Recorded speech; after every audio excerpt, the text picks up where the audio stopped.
잘 들리시나요? 들리세요? 네, 예, 시작하겠습니다. 혹시 문제가 있으면 저한테 말씀해 주셔도 되고, 아니면 뭐 지금처럼 예, 타이핑 하셔도 되고요. 질문 있으시면 뭐 편하게 언제든 질문하시면 좋겠습니다. 그리고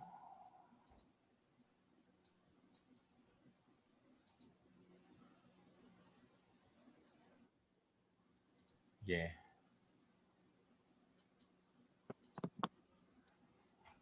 됐습니다. 네, 시작하겠습니다.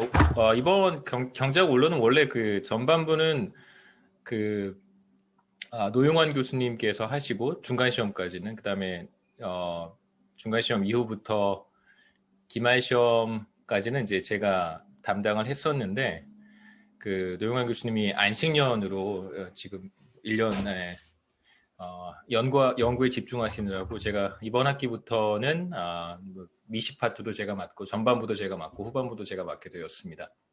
사실은 여러분들한테 가장 이상적인 것은 전반부는 노영환 교수님께서 강의하시면 제일 좋고요. 후반부는 제 전공이 거시경제학이다 보니까 후반부는 제가 강의하는 게 사실 좋긴 한데 이번 학기는 혹은 다음 학기까지 그렇게 진행을 해야 되고요. 저는 제 방은 인사관 816호인데 혹시 뭐 면담이 필요하시면 미리 저한테 연락하시고 목요일 12시에서 2시까지는 제가 학교에 제 방에 있을 테니까 그때 오시면 되고요. 혹시 뭐 다른 시간이 더 좋다면 저한테 연락하시고 제 이메일은 moon@sw.ace.kr이고 전화번호는 여기 안 나와 있는데 제 방 번호는 759 번호가 갑자기 생각이 안 나네요. 예, 제 방 번호 곧 알려드릴게요. 경제학 원론 우리 교재는 보시면 에이스모글루 레입슨 리스트 2018년 이코노믹스 세컨 에디션이고요. 시그프레스에서 번역서가 있습니다. 근데 경제학 원론은 그 영어로 공부를 하는 것을 저는 더 권장을 하고요. 경제학 과목이라는 것 자체가 그 우리말로 번역이 되었을 때 사실 그 의미를 이해하는 게 제 생각에는 조금 더 어렵다고 생각을 합니다. 그렇기 때문에 뭐 가능한 영어에 익숙해지면 뭐 어차피 우리말은 여러분 다 잘 하시니까 또 영어를 잘하는 학생들도 굉장히 많죠. 저보다도 잘하는 학생들도 굉장히 많고 영어로 경제학을 접하는 것이 저는 개인적으로 더 좋다고 생각합니다. 수업 목표 잠깐 보시죠. 본 강의의 미시경제 부분은 수요 이론, 공급 이론, 그 다음에 가격이 어떻게 결정이 되는가, 그 다음에 이제 시장을 중심으로 가격이 결정이 될 것이고, 그 다음에 자원이 어떻게 배분되는지 우리가 보게 될 거예요. 그래서 경제학적 사고방식, 경제학적 사고방식 리즈닝이 무엇인지, 그 다음에 시장 경제의 생산과 분배의 원리는 또 무엇이고, 시장 구조, 시장 구조는 여러분 잘 알고 있습니다. 경쟁적인 시장인지, 독점 시장인지, 뭐 과점 시장인지 이런 이야기들을 우리가 할 것이고, 그다음에 이제 전략적 행동, 이건 다른 말로 하면 게임 이론이라고 부르는 부분이기도 하고요. 그다음에 이제 시장이 제대로 작동하지 못할 때 우리가 이것을 시장 실패라고 부르는데 시장이 제대로 작동하지 않는다면 그것은 이제 정부의 시장 개입을 정당화할 수 있는 이제 하나의 뭐 이유가 될 수는 있습니다. 그 부분은 또 그때 가서 이야기를 하고요. 그다음에 위험과 불확실성 같은 것들, 뭐 금융시장에서 우리가 통상적으로 관찰할 수 있는 것들이겠죠. 이러한 방법, 그 다음에 효율성과 사회후생의 관점에서 우리가 미시 부분, 전반부를 공부를 할 것이고요. 그 다음에 이제 거시경제 부분에서는 국가 경제의 성장과 경기 변동 이런 것들에 대한 이야기를 주로 하겠습니다. 그래서 GDP는 뭐고, 실업은 뭐고, 인플레이션은 무엇인지 또 어떻게 측정하는지, 그 다음에 거시경제 전체에서 고용 수준은 어떻게 결정이 되고 실업률은 어떻게 결정이 되고 이자율은 어떻게 결정이 되고 인플레이션은 또 어떻게 결정이 되는지 이런 것들을 살펴보고요. 그 다음에 이제 경기 침체와 과열이 반복되는 현상을 우리가 이해를 하고 정부가 어떻게 이러한 경기 변동, 침체, 리세션과 붐을 어떻게 이제 안정화할 수 있는지 몇 가지 안정화 정책도 우리가 시간이 된다면 살펴보도록 하겠습니다. 뭐 이번 학기에 어떻게 진행할 것인가는 뭐 그냥 뭐 첫째 주부터 마지막 주까지 이렇게 뭐 정리를 했는데 이렇게 진행을 하는 건 네.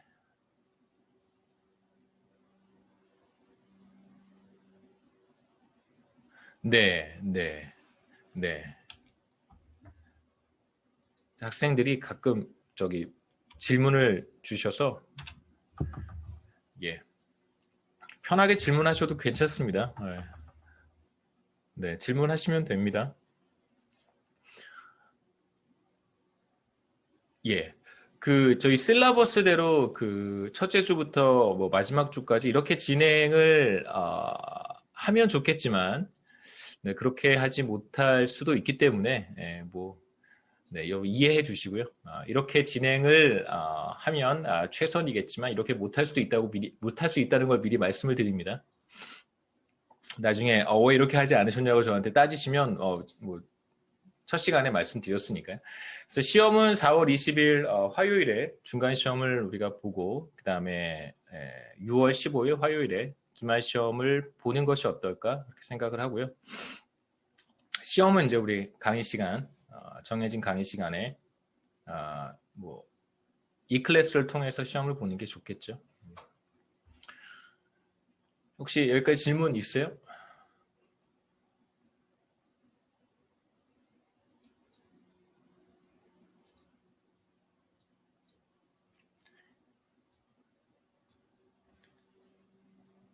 자, 가상 강의실에 일장 강의 노트를 업로드를 했고 우리가 첫 번째 챕터에서 보려고 하는 내용은 Principles and Practice of Economics입니다. 첫 번째, 오늘 첫 시간이긴 하지만 제 생각에 1장 정도는 커버할 수 있으니까요. 그 다음에 제가 지금 그 참고로 하나 말씀드리는 것은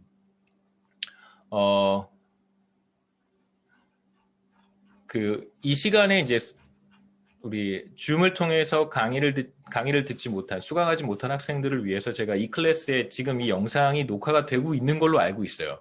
녹화가 되고 있지 않으면 전 망한 건데 녹화가 되고 있을 거라고 생각을 하고 녹화가 된 것을 제가 다시 이 클래스에 업로드를 하겠습니다. 그래서 혹시 뭐 이 시간에 강의를 듣지 못한 학생들이 나중에라도 이 클래스를 통해서 우리가 들었던 지금 진행하고 있는 강의를 그대로 영상으로 시청할 수 있도록 하려고 합니다. 녹화가 되고 있는 거 맞죠? 예, 녹화가 되고 있어야 됩니다.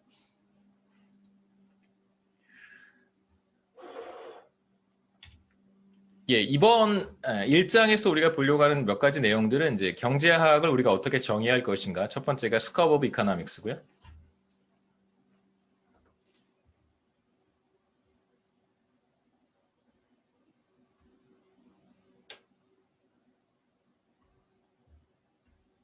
예, 첫 번째가 경제학의 범위, 경제학을 어떻게 우리가 정의할 것인가. 몇 가지 측면에서 이제 경제학을 우리가 정의할 수는 있는데 여기에서는 경제 주체, 이코노믹 에이전트라는 게 무엇이고 경제 주체라고 우리가 번역을 하고요. 그 다음에 이제 두 번째는 economic resource라고 하는 것입니다. 뭐 자원, 재원 다 괜찮고요. 그래서 이거 경제 주체와 economic resource를 가지고 우리가 경제학을 정의를 할 것이고, 그 다음에 이제 경제학을 다른 관점에서 구분을 할 수도 있는데 하나는 이제 positive economics라고 하는 것과 normative economics라고 하는 것이 있어요. 이건 이제 실증 경제학이냐 규범 경제학이냐 이렇게 구분을 하기도 하는데. 실증과 규범 이렇게 나눠서 우리가 부르기도 합니다. 그 다음에 이제 뭐 우리가 목표에서 잠깐 말씀드렸던 것처럼 미시경제학과 거시경제학으로 나누기도 하고요. 뭐 경제학을 반드시 이렇게 나눈다 이런 의미는 아니고 그냥 편의상 경제학을 이렇게 볼 수도 있고 뭐 저렇게 볼 수도 있고 이런 뜻입니다. 그 다음에 두 번째는 세 가지 경제 원리. 첫 번째가 바로 옵티마이제이션이고요. 프린시플은 원리죠, 그렇죠? 원리, 원론 뭐 이런 뜻입니다. 세 가지 경제 원리. 첫 번째가 optimization, 최적화라는 뜻이고요. 여기에서 뭐 몇 가지 트레이드-오프라든가 budget constraint, opportunity cost, cost benefit analysis 다 무슨 말이냐면요. 이건 트레이드-오프라고 하는 것은 상충관계라는 뜻이고요. 상충관계. 무슨 의미인지는 나중에. 그 다음에 이제 budget constraint는 예산 제약. 그 다음에 opportunity cost는 기회비용. cost benefit analysis는 비용 편익 분석이라고 하는 것입니다. 근데 두 번째 프린시플은 두 번째 프린시플 우리가 뭐 여기서 볼 텐데 여기서 이제 등장하는 문제는 이퀄리브리엄 두 번 균형이고요. 여기서 등장하는 문제는 이제 프리 라이더 프로블럼이라고 해서 무임승차 요금 내지 않고 탑승하는 거. 무임승차. 세 번째 원리는 이제 엠피리시즘이라고 하는 건데 이건 우리가 데이터를 이용을 해서 실제 이제 뭐 설문조사라든가 혹은 뭐 이제 여러 가지 데이터를 경제학에서는 많이 이용을 하는데요. 데이터를 기반으로 해서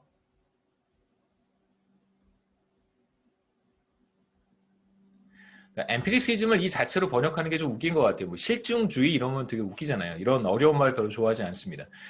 데이터를 이용을 해서 경제 이론을 만들거나 기존에 있는 경제 이론들을 한번 테스트해 보거나 이런 것들을 그냥 우리가 엠피리시즘이라고 해요. 그러니까 데이터를 이용을 해서 우리가 기존에 알고 있는 사실을 다시 한번 확인하거나 아니면 개선하거나 아니면 우리가 기존에 알지 못했던 그런 어떤 이론들을 새롭게 정립하거나 데이터가 보여주는 것들이 있을 테니까요. 데이터라고 하는 것은 사람들의 행동의 결과로 나타나는 어떤 수치들일 거예요. 이런 것들을 이제 이용을 하겠다는 것이 이제 세 번째 경제 원리라고 할 수 있습니다. 마지막으로 이제 여러분 경제학과 잘 선택하셨을 텐데 경제학을 선택하는 것이 정말 좋은가? 예, 당연히 좋은 선택을 하셨습니다. 경제학이 가장 좋죠, 그렇죠? 예. 먼저 첫 번째 우리가 경제학의 범위, 뭐 스코프, 경제학을 한번 정의해 보겠다는 것이고 몇 가지로 또 경제학을 뭐 다른 측면에서 나눠서 한번 보도록 하죠. 경제학이란 무엇이냐면 경제학이 무엇인가 많은 학생들이 그런 질문을 합니다. 저도 20년 전에 25년인가요? 25년 전에 대학에 가서 저는 그런 질문을 하진 않았지만 대학에 가서 뭐 여러분 나이 또래 대학에 가서 친구들하고 뭐 선배들하고 그런 얘기를 하면서 가장 많이 들었던 질문이 뭐냐면 경영학과 경제학이 뭐가 다른지 그런 질문을 가장 많이 접했던 것 같아요. 경제학을 공부를 하고 나서는 경영학과 경제학의 차이가 뭔지를 잘 알겠는데 그 차이를 말로 설명하라고 하면 사실 그렇게 쉽지는 않습니다. 왜냐하면 우리가 하는 많은 영역의 경영학과 중복되는 부분들이 사실 있어요.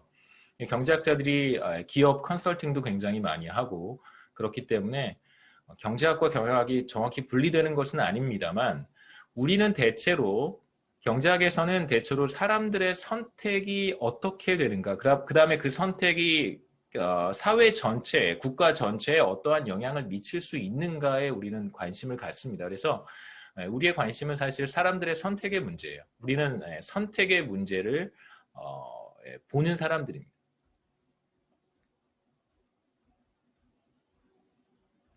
그러니까 단순히 뭐 돈이 어떻고 뭐 그다음에 뭐 주식이 어떻고 뭐 이런 것들 뭐 소비가 어떻고 뭐 이런 것들을 사실 이제 일부에 불과하고요. 그것도 사람들의 선택의 결과로 나타나는 것일 테니까. 그래서 여기에서 이제 우리가 경제학을 정의하기에 앞서서 그러니까 사람들의 선택을 우리가 보는 것이고요. 경제학을 정의하기에 앞서서 앞서 얘기했던 경제 주체와 resource allocation 경제 주체와 그 다음에 자원 배분에 대한 이야기를 하고 그 다음에 경제학을 조금 더 포멀하게 정의를 해보겠습니다. 그러니까 한 가지 말씀드리고 싶은 것은 allocation이라고 하는 말과 allocation은 이제 배분이라는 뜻이고요. 번역을 할 때 우리가 allocation은 배분이라고 번역을 하고 분배라고 번역하지는 않습니다. 그러니까 분배는 우리가 distribution이라고 얘기를 하고요. 그러니까 배분과 분배에 되게 명확한 차이가 경제학에는 존재해요. 그러니까 allocation이라고 하는 것은 누가 얼마만큼 가져가는가라고 하는 것을 의미하는 것이고요. 거기에 어떤 이것이 바람직한지 혹은 뭐 누가 더 많이 가져가는지 이런 의미는 별로 그렇게 많이 담겨 있지는 않아요. 그러니까 누가 어떻게 얼마만큼 가져가는가가 사실 allocation의 문제고요. distribution은 여기에 이제 우리의 어떤 뭐랄까요?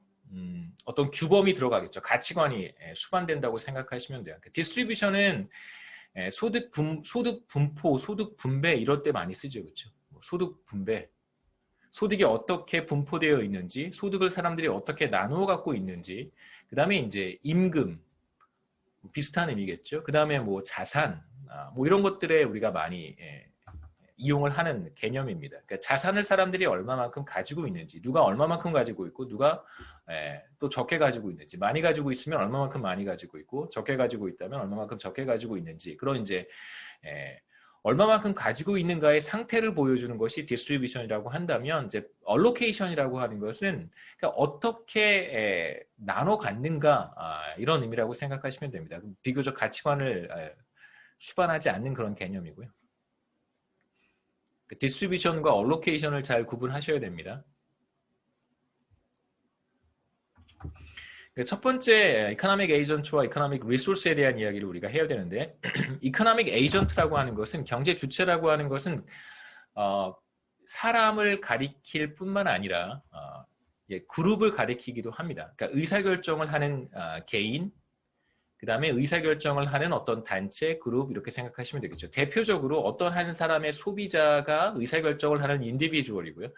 그 다음에 이제 우리가 생각할 수 있는 기업이라고 하는 하나의 조직이 의사결정을 하는 단체라고 생각해 볼 수 있어요. 그러니까 기업도 그룹이고, 그 다음에 이제 정부, 우리가 거버먼트에 대한 이야기를 나중에 할 텐데, 거버먼트도 일종의 그룹이라고 생각할 수 있겠죠. 조직폭력배도 하나의 그룹이에요. 의사결정을 하니까. 예를 들어 보면 하나의 컨슈머, 한 사람의 컨슈머는 뭐 치즈버거를 먹을지 아니면 두부 버거를 먹을지, 베이컨 치즈버거를 먹을지 두부 버거를 먹을지 선택할 것이고요. 그 다음에 이제 뭐 어머니나 혹은 어떤 아버지가 자기 자녀를 공립학교에 보낼지 사립학교에 보낼지를 결정을 할 수 있고요. 그 다음에 이제 어떤 학생이 경제학 원로를 수강을 할지 오늘 수강을 할지 아니면 그냥 수강하지 않을지를 결정을 할 수도 있고, 어떤 근로자가 일을 열심히 할지 아니면 뭐 대충대충 일을 할지, 이걸 우리가 쇼킹이라고 얘기를 하죠. 쇼크. 워킹을 할지 쇼킹을 할지 대충대충 일을 하는 거죠. 그 다음에 이제 뭐 CEO가 새로운 공장을 칠레에 만들지 아니면 인도에 만들지 이런 의사결정을 할 수 있습니다. 이게 바로 이제 이코노믹 에이전트를 우리가 인디비주얼, 한 개인으로 본다면 이런 다양한 개개인들의 의사결정 문제를 살펴볼 수 있을 것이고, 그 다음에 이제 그룹으로 생각해 볼 수도 있는데요. 뭐 말씀드렸듯이 government, 정부, 그 다음에 뭐 군대도 마찬가지고 기업도 그렇고요. 대학교도 우리가 하나의 의사결정을 하는 하나의 그룹이라고 생각할 수 있습니다. 그 다음에 뭐 정당, political party가 정당이죠. 그 다음에 레이버 유니온은 노조, 노동조합도 하나의 그룹이고, 그 다음에 정당도 하나의 이제 그룹으로서 의사결정을 할 수 있습니다. 이제 어떤 후보를 뭐 이번에 뭐 공천할 것인지, 뭐 서울시장 후보로 어떤 후보를 공천할 것인지 이런 의사결정을 사실 이제 political party라고 하는 하나의 그룹이 의사결정을 하는 것일 테니까요. 그 다음에 두 번째 중요한 개념은 경제학이 무엇인가를 우리가 이제 정의를 해야 되는데, 첫 번째 이코노믹 에이전트에 대한 이야기를 했고, 두 번째 이제 scarce resource에 대한 이야기를 해야 됩니다. scarcity라는 표현을 더 많이 쓰는데 이게 이제 희소성이라고 우리가 이야기를 하죠. 그러니까 경제 주체들이 반드시 존재해야 돼요. 의사결정을 누군가 해야 되고, 그러니까 무엇에 대한 의사결정을 하는가. 그러니까 앞서 보시면 돌아가 볼까요? 치즈버거인지 아니면 뭐 토프버거인지, 퍼블릭 스쿨인지 프라이빗 스쿨인지, 클래스에 어텐드 할 건지 어텐드 하지 않을 건지, 그 다음에 워킹을 할 건지 쇼킹을 할 건지, 로케이션을 결정을 어디로 할 것인지, 이런 의사결정들을 우리가 생각해 보면 이런 의사결정들을 우리가 왜 하는 건가요? 치즈버거를 먹을지 아니면 뭐 필리 치즈 스테이크를 먹을지를 왜 결정을 하는 건가요? 돈이 많으면 다 먹으면 되고요. 그렇죠? 기업이 왜 칠레의 공장을 만들지 인도의 공장을 만들지를 왜 결정을 할까요? 돈이 많으면 둘 다 만들어 버리면 되는 거예요. 그 다음에 일을 할지 워킹을 할지 쇼킹을 할지, 왜 그 일을 하면서 왜 그 자기 SNS를 하고 왜 그 친구들하고 아는 사람들하고 지인들하고 토킹을 할까요? 시간이 제한적이기 때문에 그런 거죠. 열심히 일을 하고 굉장히 많은 시간이 주어진다면 한 사람에게 24시간이 아니라 굉장히 많은 시간이 주어진다면 다 하면 돼요. 일도 하고 뭐 놀기도 하고. 그러니까 실제로 그렇지는 않겠죠. 마찬가지입니다. 클래스에 어텐드 할 것인지 하지 않을 것인지를 왜 결정을 해야 되는 걸까요? 클래스에 어텐드 하면 뭔가를 내가 포기해야 되기 때문에 그런 거잖아요. 동시에 다 할 수는 없는 거예요. 그러니까 실제로 우리가 이런 의사결정이 왜 우리가 어떤 의사결정을 매 순간순간 해야 되는지, 편의점에 들어가서 어떤 음료수를 마실지를 왜 우리가 결정을 해야 될까요? 돈이 굉장히 많으면 그치 그런 결정 안 해도 되고요. 백화점에 가서 내가 어떤 옷을 살지 왜 결정을 하겠어요? 돈이 많으면 다 사버리면 되는 거예요. 그러니까 실제로 우리가 어떤 의사결정을 해야 될 때 의사결정을 할 수밖에 의사결정을 하지 않을 수 없게 만드는 요인이 바로 이 scarcity라고 하는 것입니다. 희소성이에요. 그러니까 실제로 모든 자원은 여기서 말하는 자원은 머티리얼을 의미하는 것이 아니고 여러분이 가지고 있는 소득, 시간, 뭐 혹은 뭐 여러분이 선택할 수 있는 다양한 옵션들 이런 것들이 다 리소스입니다. 실제로 리소스 자체가 희소하기 때문에 그런 것이죠. 그래서 우리는 여기에서 하나 더 나아가서 희소한 자원들이 어떻게 배분되어야 될 것인가, 어떻게 배분되는가를 보는 거예요.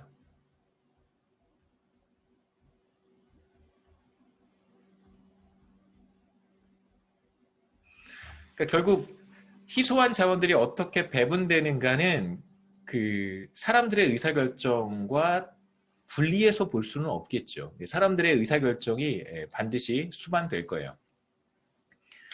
그래서 희소한 자원들은 뭐 너무 어렵게 생각하실 필요 없습니다. 사람들이 필요로 하는 것들이 되겠죠. 또 중요한 것은 우리가 지구상에서 여러분 뭐 도살 아시죠? 지구상에서 무제한 공급되는 건 사실 없잖아요. 실제로 산소라고 하는 것조차도 깨끗한 공기라고 하는 것조차도 무제한 공급되지 않습니다. 그래서 오늘은 깨끗한 공기, 내일은 깨끗한 공기가 아닐 수도 있어요. 내일은 미세먼지가 가득한 공기일 수도 있는 거죠. 그렇죠? 그러니까 깨끗한 공기라고 하는 것조차도 무제한 공급되는 것은 아닙니다. 마실 수 있는 깨끗한 물도 무제한 공급되는 것이 아니고요. 그러니까 그렇다면 실제로 우리가 만들어내지 못하는 천연자원이라든가 이러한 것들조차도 무제한 공급되지 않는데 우리가 실제로 생산해내는 것들, 우리가 소비하면서 사는 것들이 있잖아요. 뭐 다양한 것들, 의식주를 포함해서 이런 것들이 무제한 공급될 수는 없을 거예요. 실제로 굉장히 많이 공급된다고 하더라도 사람들의 욕구는 항상 그것 이상이겠죠. 자, 그렇다면 왜 scarcity라고 하는 것이 존재하는가? 희소성은 왜 존재할까요? 왜 나타날까? 사람들의 욕구는 끝이 없고 실제로 모든 자원은 그 공급이 제한되어 있습니다. 이건 뭐 당연한 것이죠. 사람들은 더 많이 소비하고 싶어하고 더 많이 가지려고 하고요. 모든 사람들의 욕구를 충족시켜 줄 만큼 그렇게 충분한 리소스를 우리는 가지고 있지는 못합니다. 그러니까 가장 좋은 예가 뭐냐면 모든 사람들이 하루에 24시간을 가지고 있죠. 어느 누구도 25시간을 가지고 있지는 않습니다. 모든 사람이 똑같이 24시간을 가지고 있고요. 이게 바로 이제 모든 사람들이 가지고 있는 일종의 타임 컨스트레인트겠죠. 시간 제약이에요. 버짓 오브 타임입니다. 그래서 24시간의 시간이 주어졌을 때 어떤 사람들은 얼마만큼의 시간을 페이스북에 할애할 것인지를 선택을 할 것이고요. 또 어떤 사람들은 뭐 파트타임 잡, 아르바이트 같은 것에 몇 시간을 투입할 것인지 할애할 것인지를 결정을 하고 그 이외의 활동들에 과연 몇 시간을 할애할 것인지를 이제 결정을 하게 되겠죠. 그래서 의사결정과 희소한 자원이라고 하는 것은 사실 분리할 수 없는 두 가지 중요한 개념이기도 합니다. 그래서 우리가 의사결정을 할 때 여러 가지 대안들이 존재하겠죠. 모든 걸 다 우리가 선택하지는 못합니다. 기본적으로 scarcity라고 하는 제약이 존재하기 때문에 여러 가지 대안들 중에서 alternative 중에서 사람들은 어떤 걸 선택하냐면 자신에게 가장 최선이 되는 가장 높은 만족감을 주는 혹은 가장 높은 이윤을 제공하는 가장 이득이 되는 그러한 alternative를 선택을 하겠죠. 그러한 옵션을 선택을 할 거예요. 이제 우리가 이코노믹 에이전트가 어떤 것이고 그 다음에 스케일스 리소스가 어떻게 배분되어야 되는가의 문제를 살펴봤고 이어서 경제학을 어떻게 정의하는가. 경제학이라고 하는 것은 이렇게 정의할 수 있습니다. 경제 주체들이 한번 적어볼까요?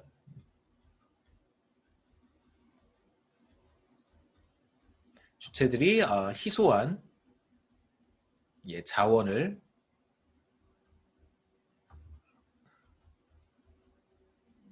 배분하기 위해 어떤 의사결정을 하는가.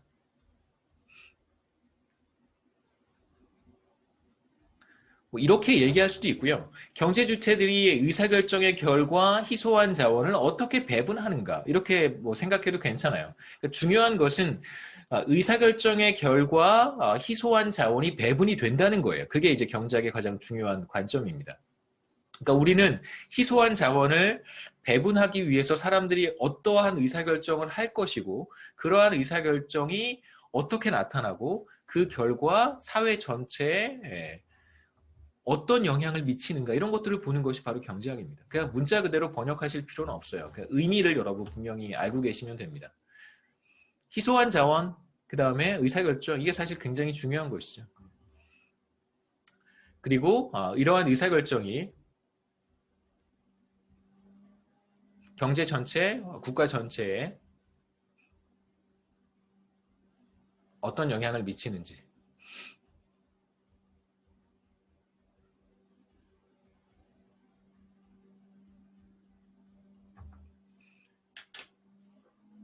이런 것들이 바로 경제학이라고 할 수 있겠죠.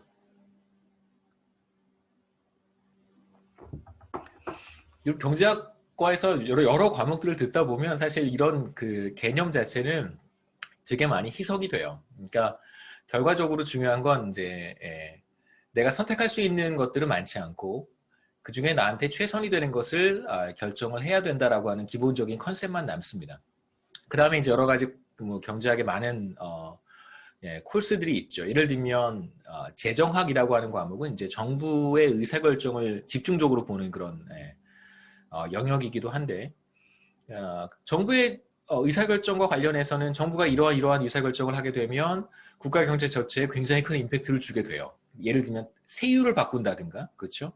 정부가 하는 영역은 모든 사람들의 의사결정을 동시다발적으로 바꿀 수 있는 그런 영향력이 있기 때문에 세율을 바꾼다든가 아니면 재난지원금을 나눠준다든가 여러 가지 의사결정에 따라서 국가 경제 전체에 미치는 영향은 사실 개인의 의사결정과는 조금 더 다르다고 볼 수 있습니다. 자, 그렇다면 어떻게 개인의 의사결정이 사회, 국가 경제 전체에 영향을 미칠 수 있는가? 뭐 이게 나비 효과인가? 뭐 그렇지는 않습니다. 어떤 파급 효과, 파급 경로라고 하는 것이 있고 실제로 채널 같은 것들이 존재하는 것이죠. 자동차 매매를 한번 생각해 볼 수 있는데 뭐 부동산 매매가 더 좋을 것 같아요. 최근에 이제 부동산 매매가 굉장히 핫 이슈였으니까 부동산 관련한 우리 뭐 거래를 생각해 보죠. 어떤 사람이 뭐 아파트를 구입을 했습니다. 그러면 이제 취득세, 등록세 이런 거 내야 돼요. 세금을 내야 돼요. 취득세 같은 거. 자동차도 마찬가지입니다. 구입하면 취득세를 내야 돼요. 자동차를 구입해서 세금을 내요. 자, 그러면 이제 세금이 정부로 들어가겠죠. 정부는 그 세금을 가지고 어떻게 사용할 것인지를 결정을 해야 되는데 주택과 관련된 세금, 뭐 재산세도 마찬가지겠습니다만 취득세를 한번 생각해 보시죠. 그 세금을 어떻게 쓸 것인가 충분한 펀드가 마련이 됐습니다. 작년 한 해 동안 정부가 걷어들인 취득세, 부동산 관련 취득세가 어마어마했죠. 그렇죠? 어마어마했습니다. 여러분 찾아보세요. 어마어마합니다. 자, 그 돈을 어떻게 쓸 것인가? 굉장히 중요한 문제예요. 부동산 거래를 통해서 정부가 세금을 걷어들인 건데 그 세금을 어떻게 쓸 것인가? 굉장히 중요한 문제겠죠. 그렇죠? 그러니까 결국은 주택을 구입한 사람들이 세금을 낸 거잖아요. 그렇죠. 네. 주택 매매에 참여한 사람들이 세금을 낸 것입니다. 자, 이런 세금을 뭐 다양한 목적으로 사용할 수 있을 거예요. 뭐 여기서 이제 간단한 예는 고속도로 이거 자동차 매매로부터 걷어들인 세금이기 때문에 뭐 고속도로를 건설한다든가 병원을 건설하는 건 사실 굉장히 메이크 센스 하겠죠. 그렇죠? 네. 자동차를 구매했으니까 자동차와 관련된 인프라스트럭처를 확충해 준다는 의미에서 고속도로는 굉장히 의미가 있고요. 그 다음에 이제 교통사고 우리가 생각해 볼 수 있을 테니까 뭐 응급시설들을 확충하는 형태로 세금을 사용한다면 굉장히 메이크 센스 해요. 굉장히 논리적이고 메이크 센스 합니다. 자, 그런데 주택 관련된 세금을 거둬들여서 고속도로를 만든다? 좀 이상하죠, 그렇죠? 네, 좀 납득하기 어렵습니다. 뭐 여하튼 자, 이렇게 정부가 고속도로를 건설하거나 병원을 건설하는데 세금을 이용할 수 있고요. 그 다음에 이제 국가 경제 전체에 어떤 영향을 미칠 것인가는 여러 가지 컨제스천을 우리가 생각해 볼 수도 있어요. 자동차, 새로운 사람들이 자동차를 많이 구입하게 되면 길거리에 더 많은 차들이 돌아다닐 것이고, 물론 반드시 그런 건 아니겠지만 더 많은 차들이 돌아다닐 것이고, 그렇게 되면 교통 혼잡이 발생하게 됩니다. 그 다음에 이제 어떤 운전자들이 무모하게 운전을 하게 된다면, 혹은 뭐 음주운전을 하거나 불법적인 방식으로 운전을 하게 된다면, 그렇다면 교통사고율이 높아질 것이고, 뭐 사망률도 높아지겠죠. 그 다음에 이제 마지막으로 생각해 볼 수 있는 건 당연히 뭐 교통체증과 더불어서 대기오염, 환경오염 이런 것도 우리가 생각해 볼 수 있어요. 경제 전체에 이런 형태로 영향을 미칠 수 있습니다. 그 다음에 이제 경제학을 우리가 또 다른 측면에서 구분을 할 수 있다고 이야기를 했었는데, 첫 번째가 이제 파지티브 이코노믹스와 노머티브 이코노믹스로 구분을 할 수 있고, 또 하나는 마이크로 이코노믹스와 매크로 이코노믹스로 구분을 할 수 있다고 했었습니다. 파지티브 이코노믹스라고 하는 것은 실증 경제학이라는 의미를 갖고요. 여기서 실증이라는 것은 그러니까 실제로 증명할 수 있는 그런 의미를 갖는 거예요. 그러니까 긍정적인이라고 해석하지 마시고, 파지티브는 실제로 증명할 수 있는 혹은 더 객관적인 이런 의미를 갖고 있습니다. 그 다음에 노머티브는 그 반대겠죠. 이건 규범 경제학이라고 우리가 이야기를 하고, 이건 사실상 가치관이 수반되는 문제예요. 주관적인 이런 의미를 갖습니다. 그래서 파지티브 이코노믹스에서 등장하는 많은 어떤 스테인먼트들, 이것은 이렇다, 저것은 저렇다, 이런 스테인먼트들은 다 검증할 수 있어야 돼요. 맞다, 틀리다라고 이야기를 할 수 있는 그런 스테이트먼트들이 등장하고, 노머티브 이코노믹스는 그런 스테이트먼트들을 맞다, 틀리다라고 이야기할 수 없어요. 그러니까 이것은 좋다, 나쁘다 이렇게 얘기를 할 수 있는 것이지, 이걸 이렇게 구분하기는 사실 어렵습니다. 그렇게 얘기를 드리고요.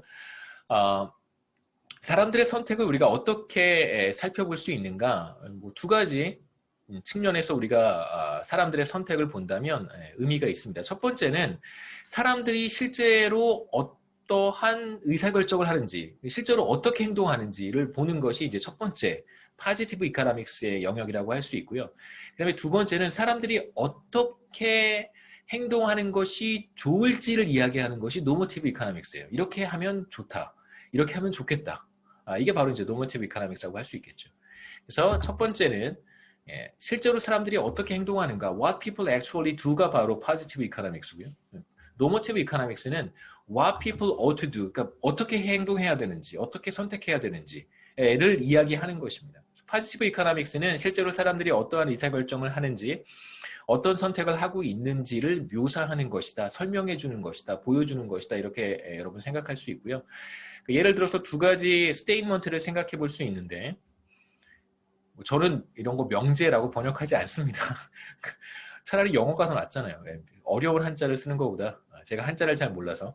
2010년에 예를 들어서 미국 가구의 50%가 연소득 52,000달러를 벌지 못했다. 52,000달러가 되지 않는다. 이런 스테이트먼트는 사실 파지티브 이코노믹스의 영역이에요. 이건 확인할 수 있어요. 데이터를 분석해서 실제로 그렇다, 그렇지 않다라고 이야기할 수 있습니다.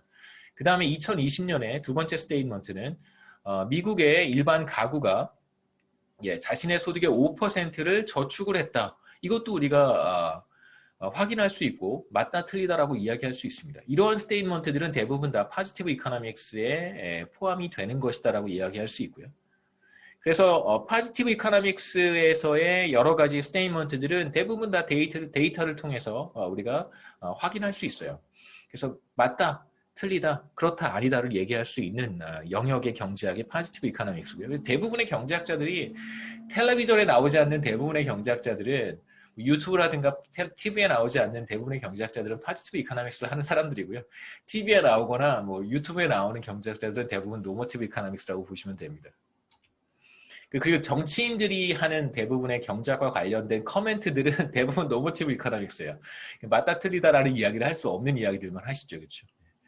노머티브 이코노믹스는 대체로 사람들이 어떻게 해야 된다라는 걸 보여줍니다. 그렇기 때문에 이건 이제 방향성을 제시하는 거잖아요. 이쪽 방향으로 가야 됩니다. 저쪽 방향으로 가야 됩니다라고 이야기하는 거기 때문에 사실상 맞다 틀리다라는 이야기를 할 수는 없어요. 그래서 가장 사실 그 교활한 경제학자들이 어떤 사람들이냐면 말씀드렸듯이 포지티브 이코노믹스의 여러 가지 증거들을 가지고 와서 그 증거들을 자신의 목적에 맞게 비틀어서 어떠한 주장을 하는 것이죠. 이쪽 방향으로 가야 된다. 그걸 비틀어서. 그런 사람들이 가장 교활한 경제학자들이라고 생각을 합니다. 개인적으로. 뭐 좋고 나쁘고는 여러분들이 판단하시고요. 굉장히 소피스티케이트한 거죠. 노머티브 이코노믹스는 어떤 경제학이냐면 말씀드렸듯이 사람들이 어떠한 선택을 해야 된다. 이렇게 행동해야 된다라고 하는 어떤 가이드라인을 제시하는 경제학이라고 이야기할 수 있고요. 제가 좀 부정적인 뉘앙스로 말씀을 드렸지만 실제로 소득 수준이 비교적 낮은 국가들이 경제 발전에 대한 여러 가지 그 정책들을 시행을 하고 있단 말이에요. 그렇다면 사실 많은 경제학자들이 어떠한 그 어드바이스를 줄 수 있냐면 경제 발전을 위해서는 이러한 정책을 수행하는 것이 좋습니다라고 어드바이스를 줄 수 있어요. 그게 일종의 노머티브 이코노믹스라고 볼 수 있습니다. 그러니까 실제로 그 국가의 그 정책이 반드시 맞다라고 정확히 얘기할 수 있는 사람은 거의 없단 말이에요. 하지만 경제 발전에 있어서 이러한 정책들이 당신의 국가에는 굉장히 좋은 정책일 수 있습니다라고 하는 어드바이스는 사실상 노머티브 이코노믹스의 영역이라고 볼 수 있어요. 그렇기 때문에 제가 뭐 서두에 부정적인 뉘앙스로 말씀드렸지만 반드시 부정적이라고 볼 수는 없습니다. 우리 현실에서 노머티브 이코노믹스가 사실상 좀 부정적인 역할을 한다는 느낌이 좀 있어서 말씀드린 거고요. 그래서 노머티브 이코노믹스라고 하는 것은 규범 경제학이라고 하는 것은 이런 주관적인 판단에 영향을 받을 수밖에 없겠죠. 그렇죠? 네. 그래서 개인적인 어떤 느낌이라든가, 그 다음에 선호라든가, 그 다음에 여러 가지 의견들이 반영되지 않을 수가 없어요. 그게 바로 노머티브 이코노믹스이기 때문에 그렇습니다.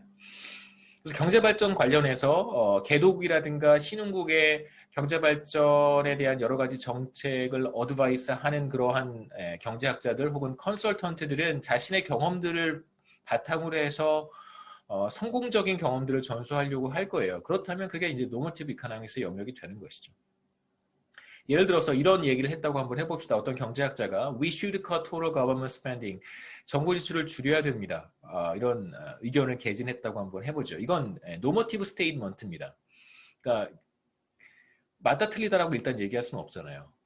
그렇죠. 자신의 의견을 얘기를 하는 거예요. 어떤 이제 증거들을 제시를 하겠죠. 이렇게 해왔고 그 다음에 앞으로 계속 이렇게 된다면 이런 부정적인 영향이 있을 테니까 we should cut total government spending 이렇게 이야기할 수 있는 것이고요. 그 다음에 이제 한 가지 여러분이 생각하셨으면 좋겠는 것이 정부가 어떠한 정책을 펼 때는 반드시 컨센 프로스가 있어요. 그러니까 긍정적인 부분이 있는 반면에 반드시 부정적인 측면이 있습니다. 그러니까 OECD 국가에 해당하는 대다수의 국가들은 정부가 어떤 정책을 바꿀 때 반드시 그것으로부터 손해를 보는 있는 사람들이 있고 그 다음에 이득을 보는 사람들이 있어요. 모든 사람들이 이득을 보지 못합니다. 실제로 그런 정책들이 거의 존재하지 않는다고 생각하시면 돼요. 그렇기 때문에 정부가 나서서 이런 정책을 하면 우리가 좋아진다라고 얘기를 했을 때 대부분은 거짓말이에요. 그런 정책은 거의 존재하지 않습니다. 보시면 정부 지출을 줄일 때 이게 반드시 좋은 것인가? 그렇지 않습니다. 어떤 사람들은 좋을 수 있고요. 왜냐하면 정부 지출을 줄이면 정부의 세수도 줄어들 테니까 세금을 적게 낼 수 있잖아요. 세금을 적게 낸다면 세금을 내는 사람들은 해피해지는 것이고 반대로 손해를 보는 사람들도 분명히 존재할 거예요.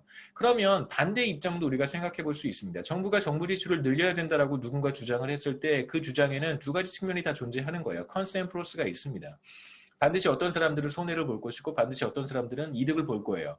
그러한 변화로부터 뭐 손해도 없고 이득도 보지 않는 사람들도 당연히 존재하겠죠.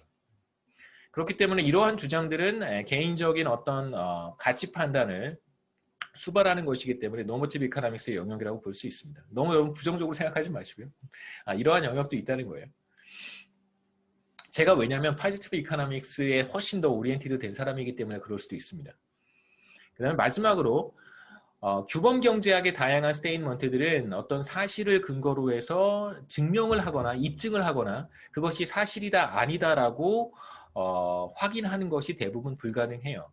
근데 실제로 경제학에 있어서 여러분 뭐 미디어를 접하거나 여러 가지 뭐 경제학과 관련된 소식들을 접했을 때 사실 포지티브 이코노믹스는 구분하기 굉장히 쉬운데 노머티브 이코노믹스는 제가 말씀드렸듯이 포지티브 이코노믹스를 근거로 해서 자기의 주장을 도출해내는 경우가 많기 때문에 이게 정확히 노머티브 이코노믹스냐라고 이야기하기 어려운 부분들이 조금 존재해요. 그러니까 노머티브 이코노믹스는 기본적으로 여러 가지 증거를 가지고 자신의 주장을 펼치는 것이기 때문에 실제로 잘 살펴보셔야 이 부분이 약간 그 논리가 빈약한 주장이구나 이런 것들을 좀 찾아낼 수 있습니다. 그 쉽지는 않아요. 저희들도 이렇게 정신 차리고 있지 않으면 이렇게 혹 하고 넘어갈 때가 있습니다. 잘 듣고 중간중간에 자꾸 따져야 돼요. 그거 왜 그런 거지? 그건 왜 그런 거냐? 이렇게 계속 물어봐야 돼요. 안 그러면 이렇게 훅 넘어갑니다.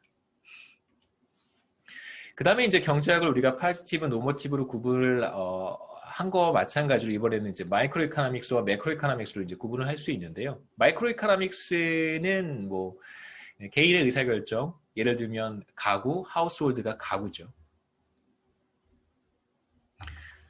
그 다음에 뭐 1인 가구면 사실 뭐 개인의 선택이 바로 이제 하우스홀드의 선택이 되겠지만 뭐 2인 이상의 가구라고 한다면 거기에서는 사실 개인의 의사결정도 중요하겠지만 하우스홀드 단위의 의사결정이 중요하겠죠. 이 무슨 뜻이냐면 제가 말씀드리는 것이 그러니까 굉장히 중요한 문제가 어떤 주택을 구입할 것이냐는 1인 가구의 의사결정과 2인 이상의 가구의 의사결정이 확연히 달라질 거예요. 그러니까 어떤 주택을 구입할 것인가는 사실 이제 개인의 선택이라기보다는 2인 이상의 가구에서는 사실 가구가 그러니까 하우스홀드가 결정하는 것이겠죠. 예를 들면 뭐 어머니나 아버지가 결정하시겠지만 그래도 그 의사결정 내에는 뭐 자녀들의 선호라든가 이런 것들이 다 반영이 되는 것이잖아요. 이제 방이 몇 개여야 되고, 그렇죠. 뭐 부엌의 넓이는 어때야 되고, 거실의 넓이는 어때야 되고, 이런 것들을 다 생각을 하니까. 그래서 하우스홀드의 의사결정은 사실 개인의 의사결정과는 굉장히 다릅니다. 그 다음에 하나 더 말씀드리면, 자녀를 몇 명을 낳을 것인가, 이런 의사결정부터 시작을 해서, 그 다음에 언제 자녀를 독립시킬 것인가, 이런 결정들은 사실 개인의 의사결정에는 전혀 들어가 있지 않은 하우스홀드의 의사결정이라고 볼 수 있어요. 그렇기 때문에 개인의 의사결정과 하우스홀드의 의사결정을 사실 구분하는 것이 좋습니다. 그래서 하우스홀드의 의사결정을 따로 보는 그런 경제학의 분야도 있어요. 필드도 있습니다. 그 다음에 이제 기업의 문제 마찬가지고요. 그 정부 어떠한 의사결정을 하는지를 보는 것이 이제 미시경제학의 영역이라고 할 수 있고요. 뭐 대부분 근데 경제학자들이 거시경제학도 하고 미시경제학도 해요. 근데 이제 둘을 같이 하는 사람들은 그렇게 많지는 않은 것 같아요. 그 다음에 이제 이런 의사결정들이 시장 가격에 어떤 영향을 미치는가. 그 다음에 나중에 보겠지만 자원 배분은 시장을 통해서 이루어집니다. 자원 배분은 또 어떻게 이루어지는지. 리소스 얼로케이션이 어떻게 이루어지는지. 가격은 어떻게 결정이 되는지. 그 다음에 사람들의 웰빙은 어떻게 되는지. 이건 어려운 말로 번역을 하면 이걸 우리가 후생이라고 불러요. 복지라고 번역하지 않습니다. 웰빙이라고 직접 직역하지도 않아요. 경제학에서는 이걸 우리가 후생이라고 이야기를 하고요. 다른 표현으로는 이걸 우리가 웰페어라고 이야기합니다. 후생, 조금 어려운 표현이긴 한데 뭐 웰빙이라고 생각하시면 되는데요. 우리가 요즘 얘기하는 그런 웰빙이랑 조금 또 달라서 예를 들면 미시경제학자들이 여러 가지를 하는데요. 여러 가지를 하는데 기업에 들어가서 컨설팅을 하기도 하고 어떤 전략을 시장에 진입할 때 어떤 전략을 펴는 것이 좋을지 뭐 예를 들면 삼성전자에서 새로운 그 스마트폰을 출시를 했습니다. 가격을 얼마로 책정할지 이런 거 이제 하는 사람들이 미시경제학자들이라고 할 수 있겠죠. 그 다음에 이제 대기 오염을 줄이기 위해서 뭐 배출권 거래제도 이런 것들이 있습니다. 이런 걸 어떻게 디자인할 것인지 이런 사람들이 이제 미시경제학자들이고요. 한번 읽어보시면 도움이 될 것 같습니다. 그 다음에 이제 거시경제학이라고 하는 것은 이제 경제 전체 전반적인 경제 상황을 연구하는 사람들이고요. 뭐 거시경제학 분야 나중에 이제 중간 시험 끝나고 후반부에 가서 거시경제학을 배우실 텐데 그때 가시면 뭐 조금 더 자세하게 보실 수 있습니다. 그래서 경제 성장은 어떻게 이루어지고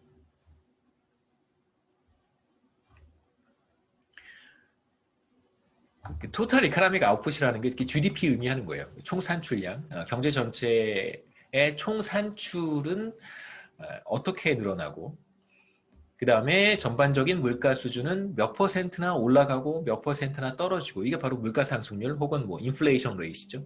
인플레이션율.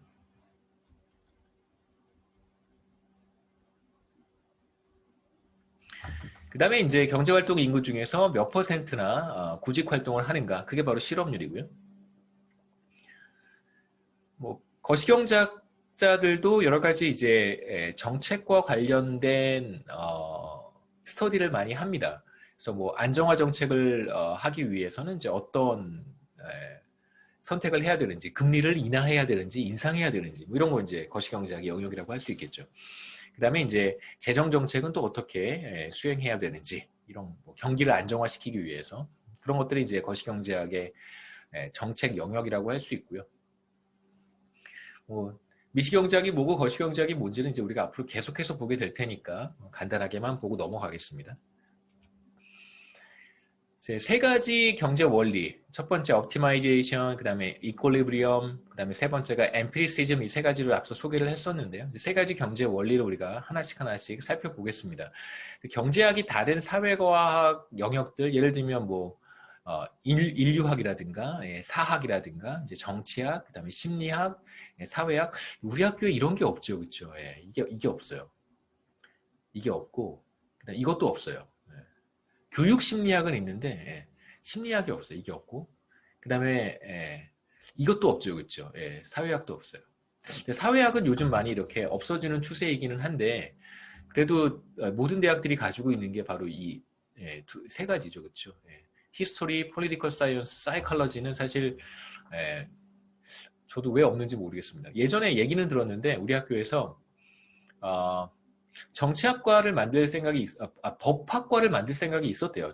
굉장히 초창기에 초반에 법학과를 만들려고 하다가 실제로 학생들한테 도움이 될까 이런 그러니까 왜냐하면 이제 사실을 보는 학생들이 과연 얼마나 될까 이런 고민들을 좀 하시다가 정치학과를 만들면 참 좋았을 텐데 그 행정학과를 만드셨다고 하더라고요. 그러니까 공무원 시험 준비하는 사람들은 많을 것이다라고 생각을 해서 저는 잘 이해가 안 가지만 폴리티컬 사이언스나 이런 이제 다른 사회과학 영역과 구분했을 때 사실 경제학의 두드러진 어떤 특징이라고 하는 것은 바로 옵티마이제이션, 이퀄리브리엄, 그 다음에 이제 엠피리시즘이라고 볼 수 있습니다. 그러니까 인류학이라든가 여러분 히스토리 관련된 책 저도 잘 몰라요. 지금 뭐 알고 얘기하는 거 아닙니다. 엔트로팔러지라든가 히스토리 같은 영역들을 보시면 그러니까 그 방대한 자료를 가지고 어떠한 주장을 뒷받침하는 경우는 많지는 않아요. 물론 이제 그런 경우도 굉장히 많지만 실제로 대부분의 경우 발견된 몇 가지의 증거를 가지고 학자들이 자신의 주장을 뒷받침하는 경우들이 많습니다만 경제학의 가장 큰 장점은 뭐냐면 우리는 굉장히 방대한 데이터를 가지고 한 가지 주장을 하는 거예요. 그건 여러분 굉장히 어메이징한 겁니다. 그런 학문의 분야는 거의 없어요. 최근에 정치학이 폴리티컬 사이언스가 경제학의 그 약간 방식을 많이 따라가요. 정치학이 최근에 어떻게 하냐면 방대한 데이터를 분석을 해서 자신들의 어떤 주장을 펼칩니다. 그러니까 투표를 할 때 사람들이 어떻게 행동하는가 주된 관심사들이 그런 거잖아요. 폴리티컬 사이언스의 관심사가 굉장히 많긴 한데 뭐 그 중에 하나가 유권자들이 어떻게 행동하는가 하는 거예요. 그 다음에 유권자들이 뭐 SNS라든가 혹은 뭐 미디어라든가 이런 거에 영향을 받는가 보수주의적인 그런 미디어의 영향을 받아서 보수 성향이 드러나는가 아니면 진보적인 미디어의 영향을 받아서 사람들이 진보적으로 의사결정을 하는가 이런 거 폴리티컬 사이언스에서 하거든요. 최근에. 그러려면 방대한 SNS 자료들을 들여다봐야 돼요. 그건 이제 우리가 했던 거예요. 경제학자들이 지난 수십 년 동안 해왔던 방식을 그러니까 리서치의 방식을 이제 최근에 폴리티컬 사이언티스트들이 그러한 방식을 취하고 있습니다. 사이콜러지는 아직까지는 그렇게 가지 못하고 있고요. 그 다음에 이제 엠피리시즘이라고 하는 게 이제 그 폴리티컬 사이언스의 왜냐하면 사이컬러지는 굉장히 여러분 아시잖아요. 예, 그러니까 몇 사람의 어떤 예, 성향들을 우리가 봐야 되기 때문에 사회학은 굉장히 이제 예, 최근에 많이 도태될 학문이고요. 이념 같은 것들이 사라지면서 자 오티마이제이션부터 한번 보도록 하겠습니다. 최적화라고 하는 것은 첫 번째 이건 우리 교과서에서 세 가지 프린시플로 제시를 하는 것이고요. 여기 S가 빠졌네요. 우리 교과서에서 제시하는 원리들이고 다른 교과서에 보시면 또 다른 프린시플들이 있어요. 뭐 10가지 프린시플을 제시하는 교과서들도 있고 뭐 5가지 프린시플을 제시하는 교과서들도 있고요. 그래서 경제학의 프린시플은 3가지다 이렇게 생각하시면 절대 안 됩니다. 우리 교과서에서 저자들 세 사람이 저자인데 세 사람이 중요하다고 생각하는 3가지 프린시플을 제시를 하는 것이고요. 네, 저나 노영환 교수님이나 뭐 그러한 그 주장에 동의를 해서 여러분들한테 이야기를 하는 거지 그렇게 생각하시면 안 됩니다. 경제학에는 3가지 원리만 있다 이렇게 생각하시면 절대 안 됩니다. 경제학은 여러분 그런 학문이 아니에요. 예, 반드시 존재하는 것과 존재하지 않는 것이 명확한 그런 필드가 아닙니다. 최적화라고 하는 것은 사람들이 자신에게 가장 좋은 것을 선택하려고 노력하는 것이다 라고 생각하시면 됩니다. 그러니까 항상 모든 사람들이 최선의 것을 선택할 수는 없어요. 그러니까 실제로 우리가 그렇게 하지 못하잖아요. 실수도 많이 하고 우리의 경험이 부족해서 혹은 지식이 부족해서 더 잘할 수 있었는데 베스트를 우리가 선택하지 못하는 경우들도 굉장히 많이 있습니다. 그래서 우리가 여기서 보려고 하는 최적화라고 하는 것은 모든 사람들이 반드시 자신에게 가장 좋은 것을 선택한다라는 것을 의미하긴 하지만 최적화라고 하는 것이 반드시 그렇지는 않아요. 현실에서는 그렇기 때문에 사람들이 자신에게 최선인 것을 선택하려고 노력한다. 최선을 다한다. 이렇게 생각하시면 되겠습니다. 그래서 의식적이든 무의식적이든 사람들은 무엇인가를 선택을 하고요. 여러 가지 선택 가능한 옵션들 중에서 feasible 옵션이 바로 선택 가능한 여러 가지 옵션들이겠죠. 그 중에서 최선을 선택하려고 합니다. 선택 가능한 것들 중에서 가장 최선을 뽑으려고 노력하겠죠. 그것이 바로 이제 우리가 보려고 하는 옵티마이제이션이에요. 그다음에 이제 최선의 결과를 선택하려고 할 때, 그러니까 최선을 선택하려고 할 때 많은 사람들이 어떤 계산을 머릿속으로 하냐면 내가 이걸 선택했을 때 얼마만큼의 비용이 들지? 내가 이걸 선택했을 때 나의 만족은 얼마나 되지? 이런 걸 선택한다. 이런 것들을 계산한단 말이에요. 머릿속으로. 편의점에 들어가서 음료수를 제가 고릅니다. 그러면 그때 순간 어떤 생각을 하냐면 대충 가격은 뭐 1,000원 정도 이렇게 생각을 할 거고요. 그 다음에 내가 어떤 음료수를 마셨을 때 가장 행복해질까? 그죠? 그러니까 비용은 1,000원이고요. 그렇다면 비용이 주어졌을 때 나의 만족을 가장 높여줄 수 있는 것이 무엇일까를 선택할 거예요. 그 다음에 이제 반대로 이런 생각을 해볼 수도 있습니다. 오늘은 뭘 마시든 다 똑같아요. 제 기분이 오늘은 편의점에 들어갔는데요. 뭘 마시든 다 똑같을 것 같아요. 별 차이가 없어요. 그럼 저는 어떤 의사결정을 할까요? 반드시 1+1을 살 거예요.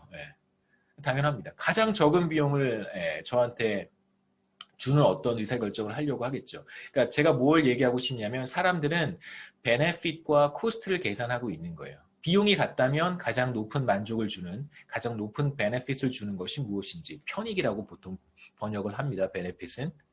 가장 높은 편익을 제공하는 것이 무엇인지를 생각할 것이고 만약에 모든 게 똑같다면 어차피 냉장고에 있는 모든 음료수는 나의 건강을 해칠 게 뻔해. 그렇다면 가장 싼 걸 고르겠죠. 1+1 이런 걸 고를 거예요.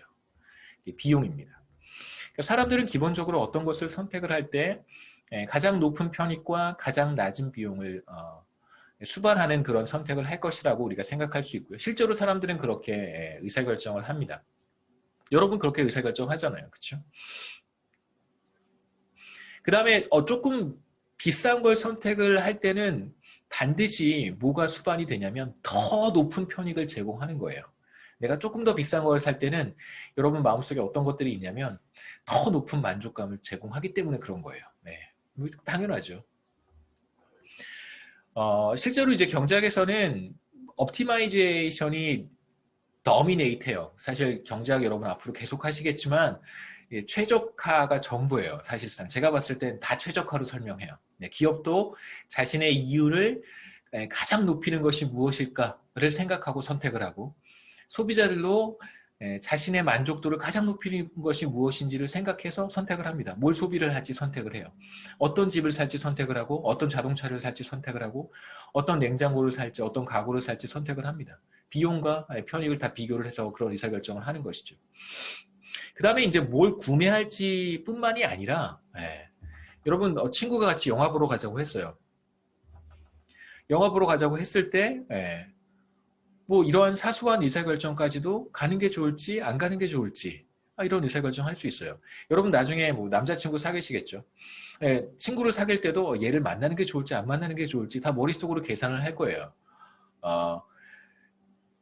조금 문제가 있는, 전 경제학자니까 경제학자로서 말씀을 드리는 겁니다. 케미스트리가 중요하게 작용할 수 있어요. 그렇죠? 사랑이라고 하는 것을 경제학이 다 설명하지 못합니다. 사랑은 훨씬 더 큰 영역이고요. 경제학은 그 조그만 영역인데 저는 사랑이라고 하는 큰 영역을, 러브라고 하는 큰 영역을 경제학의 한 영역만 보는 거죠. 그렇죠? 그렇게 이해해 주세요. 경제학자입니다. 제가 모든 걸 얘기할 수는 없잖아요. 그렇죠? 인간 행동의 100%를 설명하지 않습니다. 저는 인간 행동의 경제학에 의해서 설명되는 부분만 설명을 하는 거예요. 그 다음에 이제 조금 더 중요한 의사결정이라고 한다면 인생에 있어서 누구와 결혼할 것인가 이런 의사결정을 할 때도 막상 여러분 나중에 결혼할 때 생각해 보시면 내가 이 사람이랑 결혼했을 때 어떨까를 현실적으로 그려보게 되잖아요. 그렇죠? 두 번째는 우리가 조금 나중에 계속해서 보겠습니다만 오늘은 12페이지까지 하는 게 딱 좋겠네요. 두 번째는 이퀄리브리엄이고요. 두 번째 경제 원리는 균형입니다. 실제로 경제학자들이 생각하는 세상은 여러분도 그렇게 생각하셨으면 좋겠어요. 우리가 생각하는 세상은 균형 상태에 있다고 보는 거예요. 그러니까 실제로 그렇지는 않겠지만 대체로 균형 상태에 있다고 보는 것이 저는 적절하다고 생각해요. 실제로 우리가 물건을 사러 갈 때, 우리가 필요로 하는 것을 사러 갈 때 가격이 시시각각으로 바뀌진 않아요. 시시각각으로 바뀌는 것들은 대체로 뭐 금리라든가 주가라든가 이런 것들밖에 없어요. 환율 이런 것들밖에 없습니다. 그 다음에 조금 더 빈번하게 바뀌는 건 뭐 주유소의 휘발유값 그 정도가 빈번하게 바뀌고요. 대체로 모든 제품의 가격들은 빈번하게 바뀌진 않아요. 그렇다면 실제로 우리가 보는 여러 시장들은 균형 상태에 있다고 생각해도 저는 무방하다고 봅니다. 근데 저와 다른 생각을 가지고 있는 경제학자들도 굉장히 많아요. 저는 여러분들이 저와 비슷한 생각을 가지셨으면 좋겠습니다. 해롭진 않아요. 저와 비슷한 생각을 가지셔도 그렇게 여러분의 경제학을 하는 데 있어서 그렇게 해롭지는 않습니다. 균형 상태에 있다고 볼 수 있고요. 균형이라고 하는 것은 어떤 상태냐면 다른 모든 사람들의 행동이 바뀌지 않는다고 했을 때 다른 모든 사람들의 행동은 바뀌지 않았습니다. 그런데 나의 행동을 바꿨을 때 내가 이득을 보지 못하는 거예요. 그러니까 내가 나의 행동을 바꿨을 때 내가 이득을 본다면 지금 상태가 균형이 아닙니다. 그렇겠죠? 제가 지금 이 상태에서 줌으로 강의를 하고 있습니다. 그런데 영상을 꺼버리고 제가 강의를 스탑하고 나가버리면 그러면 저한테 손해겠죠. 그렇죠? 그런가요? 여러분들한테 손해인가요? 저한테 이득인가요? 저한테 만약에 손해라면 전혀 이득을 보지 못한다면 그럼 지금 상태가 균형이라는 뜻입니다. 제가 이득을 본다면 지금 상태가 균형이 아니에요. 그럼 사람들은 다 뛰쳐나가겠죠. 그렇죠? 왜냐하면 자신에게 더 좋은 더 높은 베네핏을 제공할 수 있는 다른 초이스들이 굉장히 지금 많은 거예요. 그렇다면 지금 상태는 균형이라고 볼 수 없는 거죠. 다 빠져나가거나 다 다른 선택을 하거나 다 나가버릴 수 있습니다. 근데 지금 이 상태가 유지가 되고 있다는 것은 왜 그런 거냐면 누구든 이 상태에 빠져나가는 것보다 여기 남아있는 게 더 좋다고 생각하기 때문에 그런 것이죠. 지금 상태는 균형인 거예요. 그래서 어떤 사람들이 다른 모든 사람들의 선택이 변하지 않는 상태에서 누군가 자신의 의사결정을 바꿨을 때 이득을 보지 못한다면 그렇다면 지금 상태로 우리가 균형이라고 이야기를 합니다. 그리고 균형 상태에서는 우리가 어떤 상황을 생각해 볼 수 있냐면 모두가 최적화를 하고 있는 거예요. 당연하겠죠. 다른 걸 했을 때 이득을 보지 못하니까 지금 하고 있는 것이 최선인 거예요. 그렇다면 모두가 다 옵티마이즈를 하고 있는 겁니다. 여러분 모두 다 최적화를 하고 있는 거예요. 그럼 최선의 선택을 지금 하고 있는 것입니다. 그리고 지금이 우리가 균형 상태인 거예요. 세 번째 엠피리시즘이라고 하는 것은 우리가 간단하게 말씀드렸지만 데이터를 사용을 해서 경제학의 이론들을 만들고 그 이론들을 테스트하고 이러한 과정들을 우리가 엠피리시즘이라고 얘기를 하고요. 이걸 우리가 굳이 번역하자면 실증주의 라고 볼 수 있습니다. 이렇게 번역하지 마세요. 별로 좋은 번역은 아닙니다. 그래서 간단하게 우리가 첫 번째 옵티마이제이션, 두 번째 이퀄리브리엄 균형이죠. 세 번째 엠피리시즘은 다음 시간에 계속해서 살펴보고요. 13페이지부터 다시 우리가 first principle, second principle, third principle 순서대로 볼 거기 때문에 다음 시간에 좀 빨리 해서 첫 번째 장을 끝내고요.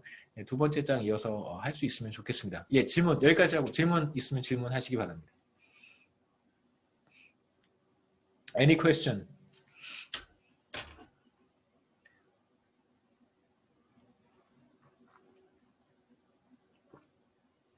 예, 질문 앞부분 강의 못 들으신 학생들은 제가 동영상으로 다시 이 클래스에 올려놓을 텐데요. 이런 질문이 있었습니다. 이거 저한테 뭐 비밀스럽게 보내실 필요 없고요. 웬만하면 다 쉐어할 수 있는 질문 하시고 비밀스러운 질문들은 그냥 이메일 주세요. 예, 그게 더 좋겠습니다. 강의 시간에는 실제로 뭐 저한테 개인 사적인 질문 하지 마시고요.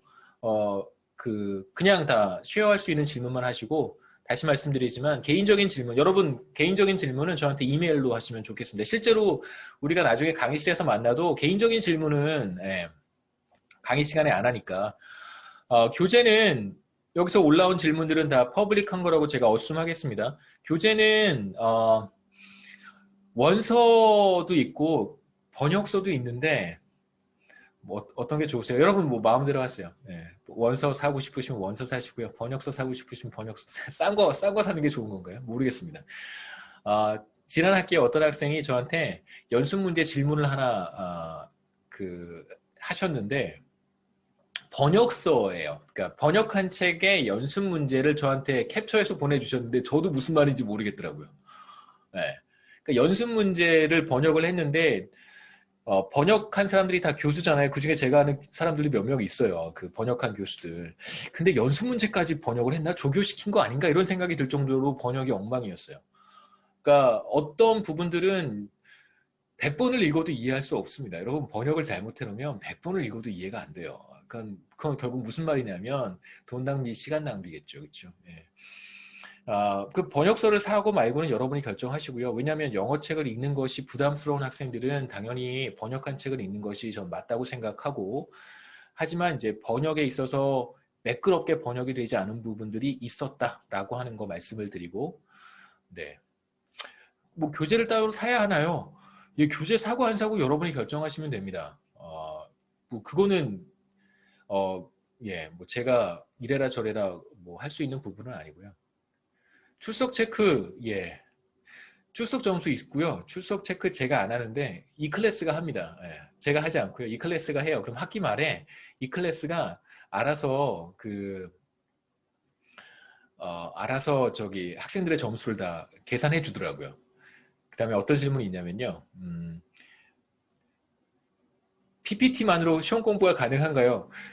제가 시험 공부를 해본 적이 없어서 저는 시험 문제를 내봤지 시험 공부를 해본 적은 없습니다. 그래서 어떻게 공부를 해야 높은 점수를 받을 수 있을지는 잘 모르겠고요.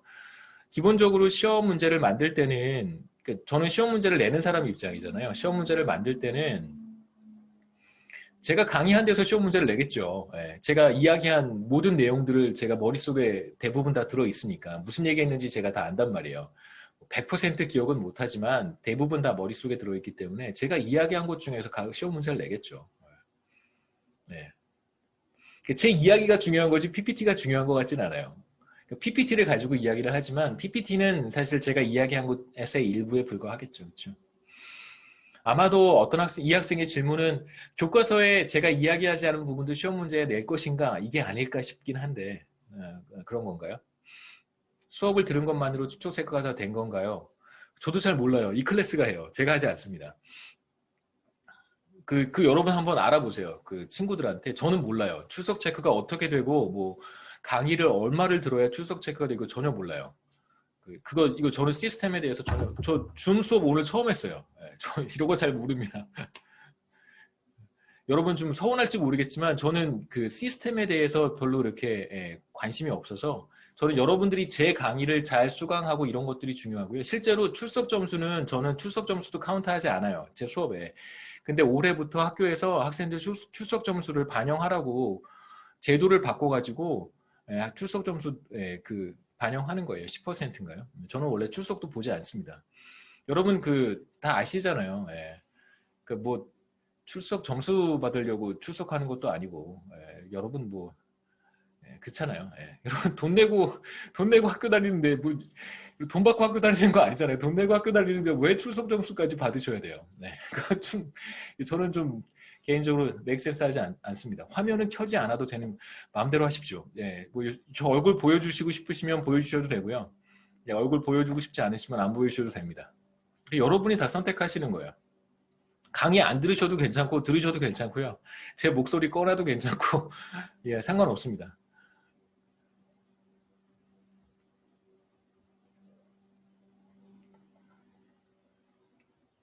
여러분 마음대로 하세요. 여기 대학교예요. 대학교. 예.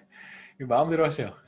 앞으로도 모든 수업에 실시간 강의로 진행되는 건가요? 말씀드렸는데 실시간 강의로 하고요. 이 강의를 그대로 제가 녹화를 해서 녹화가 지금 되고 있어야 됩니다. 안 되면 저 망한 거예요. 녹화를 해서 그대로 가상 강의실에 업로드를 할 거예요. 그래서 혹시라도 실시간 수업을 듣지 못한 학생들이 있잖아요. 혹시 아침에 늦게 일어난다든가 아침에 뭐 아침 11시, 12시에 일어나는 학생들도 있잖아요. 점심에 일어나는 학생들도 있고 저도 그래요. 그러니까 늦게 일어난다든가 아니면 뭐 부득이하게 여러분 아르바이트를 이 시간에 만들어 놓은 학생들도 있을 거라고 생각을 해요. 그런 학생들을 위해서 못 듣는 학생들을 위해서 다시 녹화된 것을 가상 강의실에 올려놓겠습니다. 그래서 언제라도 여러분 필요하시면 보충하고 싶으셔도 뭐 다시 듣고 싶으셔도 좋고 그렇게 할 거예요. 그래서 실시간으로 진행되지만 혹시 이걸 빠뜨리시더라도 메이크업 할 수 있도록 제가 그렇게 조치를 하겠습니다. 우리가 현장에서 만나지 못하니까 가능한 여러 가지 장애물들은 없애야 되지 않을까 생각을 해요. 그럼 여러분 마음대로 하세요.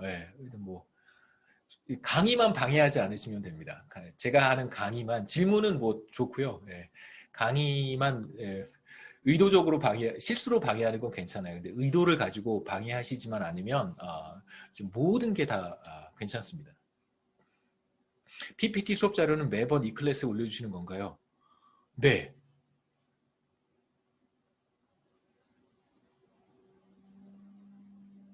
그리고 PPT라는 말은 여러분 그거예요. 저기 그 뭐죠?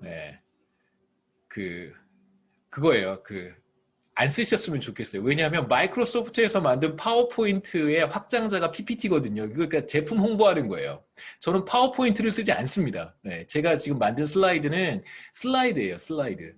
파워포인트 아니에요. 그러니까 여러분 말씀하실 때 그러니까 알고 계실 거라고 생각하는데 PPT는 마이크로소프트사의 파워포인트를 홍보하는 거예요. 저는 그래서 PPT라는 표현 쓰지 않으니까 참고하셨으면 좋겠습니다. 저 워드라는 표현도 잘 안 써요. 마이크로소프트나 한글 이런 거를 홍보하고 싶지 않아서 슬라이드입니다. 강의 슬라이드.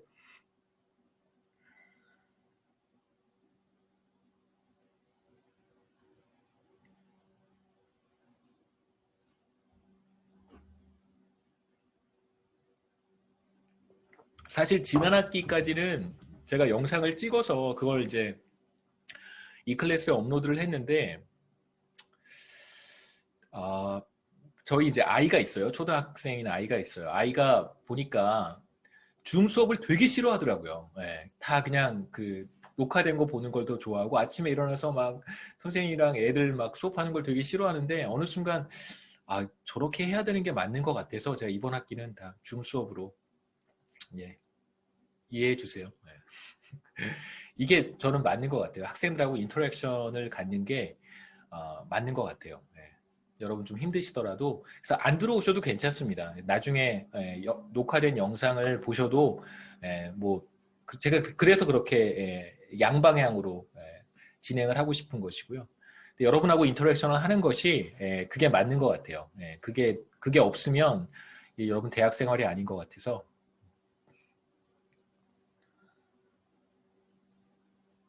편하게 여러분 말씀하셔도 괜찮아요. 마이크 안 끄셔도 되고 마이크 키시고 질문하셔도 상관없습니다. 여기 고등학교 아니고요. 여러분 여러분들에게 다 저는 마음대로 하셔도 괜찮아요. 여러분 이상한 행동만 하지 않으시면, 이상한 방해, 의도를 갖는 방해, 그 다음에 이상한 행동만 하지 않으시면 다 좋습니다.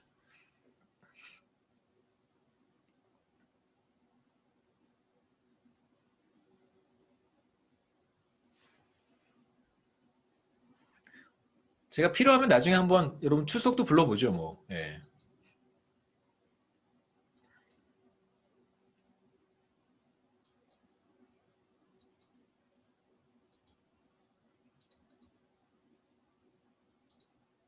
질문